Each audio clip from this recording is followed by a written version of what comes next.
बढ़िया इसका एक एग्जांपल मैं लूंगा 148A। 148A रीअसेसमेंट में एक नोटिस है, उसकी एक कहीं ना कहीं एओ के ऊपर एक रिस्पॉन्सिबिलिटी दी गई है लॉ के द्वारा कि कहीं पे भी अगर कोई भी ऐसी ऑब्जेक्शन देता है अपनी रीअसेसमेंट के रीजंस को लेके, तो एओ को एक स्पीकिंग ऑर्डर उसमें पास करना है, उस रीजन को एक्सेप्ट या रिजेक्ट करना है। 148A के जितने भी केसेस हमारे पास आते हैं उसमें काफी बार क्या होता है, जब भी 148A के नोटिस की प्रोसीडिंग चल रही है,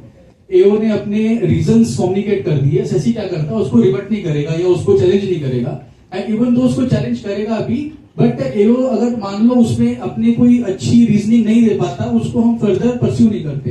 बट इसमें क्या है, इसमें काफी सारे केस लॉज हैं जिसमें हाई कोर्ट ने रिलीफ दिया है कि अगर 148A के अंदर कोई भी रीजन सफिशिएंट नहीं था या फिर ऑब्जेक्शंस हमने रेज किए हैं, एओ ने उसका आंसर नहीं दिया, तो उसमें पूरी की पूरी प्रोसीडिंग को क्वेश्चन किया गया कि ये पूरी की पूरी प्रोसीडिंग असेसमेंट ही लीगल थी। एक ये रीजन, एक ये एग्जांपल हो सकती है। इसके अलावा आप इसमें एग्जांपल ढूंढ सकते हैं पिनल प्रोविजंस की सेटिस्फैक्शन में। जब भी असेसमेंट ऑर्डर पास होता है, उस असेसमेंट के बाद जो भी पिनल प्रोसीडिंग स्टार्ट होंगी उसके सेक्शंस की सेटिस्फैक्शन असेसमेंट ऑर्डर के अंदर नोट करनी बहुत जरूरी होती है कि इस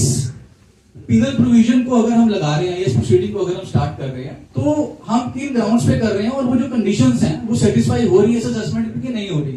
तो ये चीजें भी कई असेसमेंट ऑर्डर्स में मिसिंग होती हैं, और जब भी पेनल्टी की प्रोसीडिंग स्टार्ट होती है वो मोस्टली काफी केसेस में इलीगल होती है और हम उसको चैलेंज कर सकते हैं, बट काफी केसेस में इसको भी परस्यू नहीं किया जाता और इसको भी एक तरीके से छोड़ दिया जाता है और हम फैक्ट बेस्ड ही अपनी असेसमेंट को या अपनी लिटिगेशन को परस्यू करते हैं।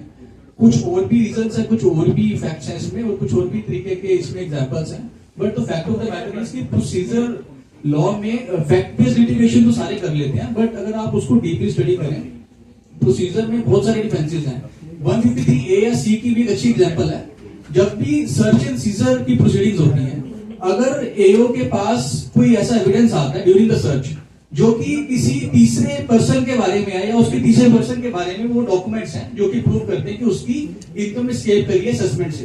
तो उसमें एक प्रॉपर मेथोडोलॉजी है कि आपने अगर 153 में उसका नोटिस इशू करना है, उसके जो डॉक्यूमेंट्स है आपने उसको परस्यू करना है कि वो डॉक्यूमेंट्स सही में उसके हैं, उसी ही एओ के, उसी ही एसएससी के डॉक्यूमेंट्स हैं, और उसकी जो इनकम है वो आपको एक क्लियर कट, एक आपको फैक्ट बेस्ड एनालिसिस आता है, कहता है कि वो इनकम एस्केप हुई है, तभी आप उसको परस्यू कर सकते हैं, आप नोटिस इशू करेंगे एंड जुरिस्डिक्शनल एओ के पास वो केस ट्रांसफर करेंगे। काफी बार क्या होता है, एओ उन केसेस में भी चूंकि वो रेगुलर असेसमेंट कर रहा है 143 ग्रुप के अंदर, वो साथ में ही उस